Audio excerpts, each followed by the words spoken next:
is the story about Rapunzel.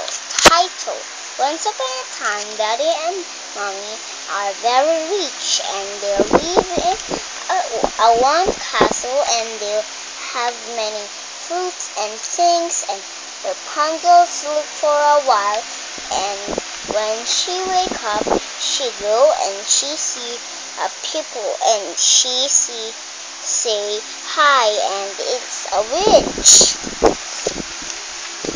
Hi, and the witch say hi, and the witch say you can go join in my house. Okay, say Rapunzel. And the next day,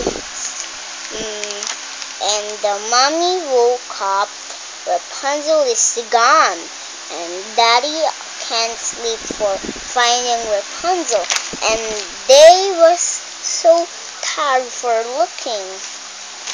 And here sleeping Rapunzel. Rapunzel is sleeping here.